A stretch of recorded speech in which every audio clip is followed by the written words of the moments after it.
Hi friends, this is Bani. Welcome to my channel Bani the English World.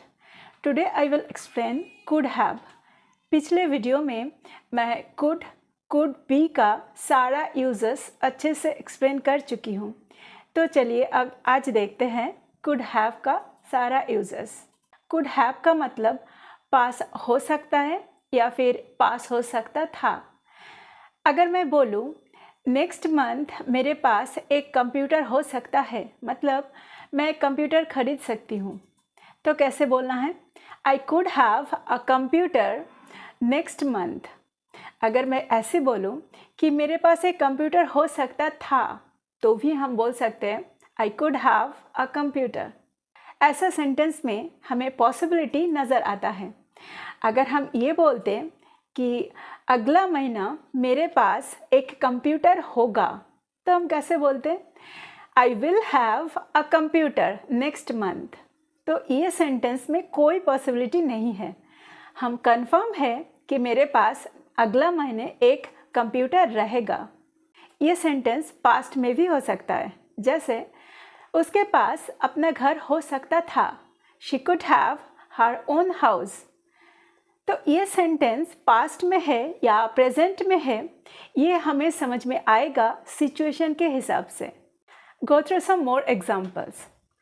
My mom could have a yellow sari. मेरे माँ के पास एक yellow sari हो सकता है. Sonia could have a smartphone. Sonia के पास एक स्मार्टफोन हो सकता है.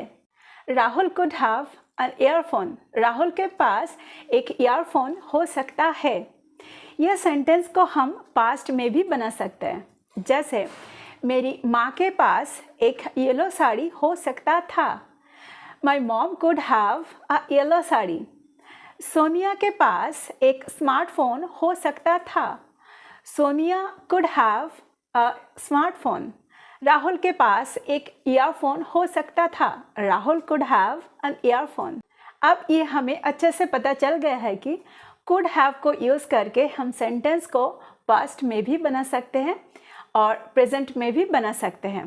पास हो सकता है के हिसाब से भी हम सेंटेंस को बना सकते हैं, या फिर पास हो सकता था इस हिसाब से भी हम सेंटेंस को बना सकते हैं. अब चलिए कुछ नेगेटिव सेंटेंस देख लेते हैं. She couldn't have the book. उसके पास ये किताब नहीं हो सकता है.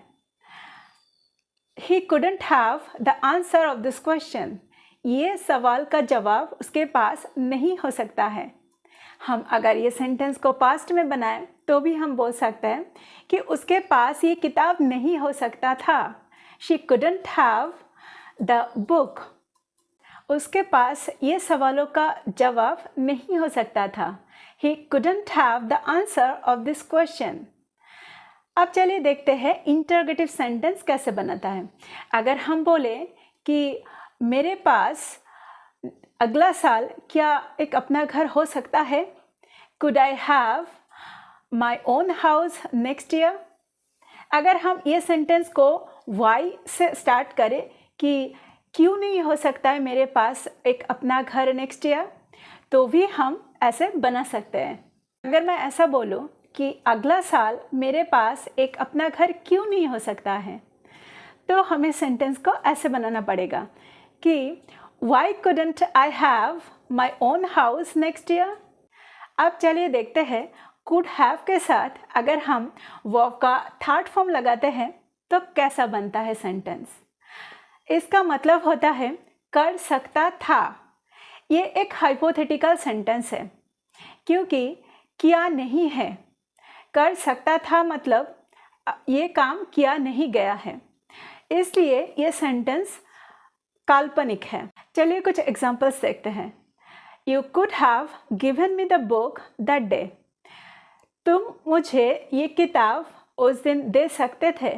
She could have completed it sooner. मतलब वो ये जल्द पूरा कर सकती थी. मैं उन्हें सच बता सकती थी. I could have told him the truth. She could have gone there yesterday. वो कल वहाँ पे जा सकती थी. अब चलिए कुछ नेगेटिव सेंटेंस देखते हैं. He couldn't have done this work. वो ये काम नहीं कर सकता था। She couldn't have told you about it. वो इसके बारे में तुम्हें नहीं बोल सकती थी। अब चलिए कुछ इंटरोगेटिव सेंटेंस भी बनाते हैं। क्या वो ये काम कर सकता था? Could he have done this work? ये काम वो क्यों नहीं कर सकता था? Why couldn't he have done this work?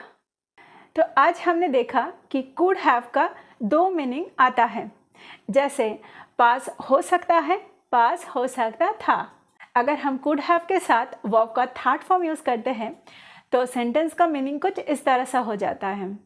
कर सकता था, जा सकता था, बोल सकता था। तो हम यहाँ पे सारा यूजेस अच्छे से क्लियर कर लिया है। मुझे लगता है आपको अच्छे से समझ में आ गया होगा। I will be back with another video. Till then bye bye. अच्छा से पढ़ाई कीजिए, प्रैक्टिस कीजिए। Thank you for watching this video. Bye bye.